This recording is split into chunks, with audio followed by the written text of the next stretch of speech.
আজ সাইডে এসে টাওয়ার ক্রেন দিয়ে 20 MQ কংক্রিট করতে হয়েছে। তো কথা হচ্ছে সকাল সকাল প্রতিদিনের মতন আজকে রেডি হয়ে ডিউটি বেরিয়ে গেলাম। তারপর ক্যান্টিনে এসে নাস্তা করে আমি চলে আসি সোজা সাইডে। তো সাইডে এসে দেখি এখনো কংক্রিট গাড়ি আসেনি, কারণ আমাকে বলা হয়েছে আজকে সকাল থেকে কংক্রিট হবে টাওয়ার ক্রেনে। আর এদিকে এসে দেখি একটা সরের লোড লাগিয়ে রেখেছে। তো আমিও দেরি না করে হুকটি ডাউন করিয়ে লোডটিকে ভালোভাবে হাইড করিয়ে দিই। লোড উঠানোর পর দেখে এদিকে কংক্রিট গাড়িও এসে গেছে। তো আমিও দেরি না করে হুকটিকে ডাউন করিয়ে বকেটটি ভালোভাবে কংক্রিট গাড়ির কাছে লাগিয়ে কংক্রিট ঢালার পর আমি প্রথম বকেটটি ভালোভাবে হাইড করিয়ে দিই। বকেটটি খালি হয়ে আসার পর ডাউন করিয়ে বকেটটিতে কংক্রিট ঢালার পর আমি ভালোভাবে হাইড করিয়ে দিই। তারপর 3 নম্বর বকেটটিও লোড করে ভালোভাবে হাইড করিয়ে দিই। তো একটার পর একটা বকেট খালি হয়ে আসতে থাকে, আমিও লোড করে ভালোভাবে হাইড করতে থাকি। তো কংক্রিট লোড করে বকেট পাঠাতে পাঠাতে গাড়িও খালি হয়ে যায় 1.5 ঘন্টা বাদ। তারপর আমার লাঞ্চের টাইম হওয়াতে আমিও লাঞ্চ করে সোজা চলে আসি রুমে।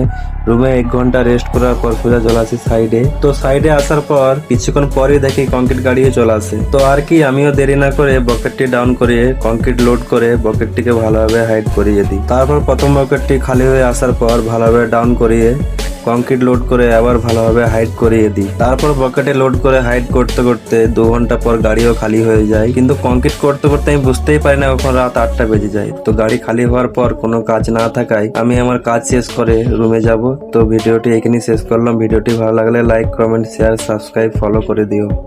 Bye bye.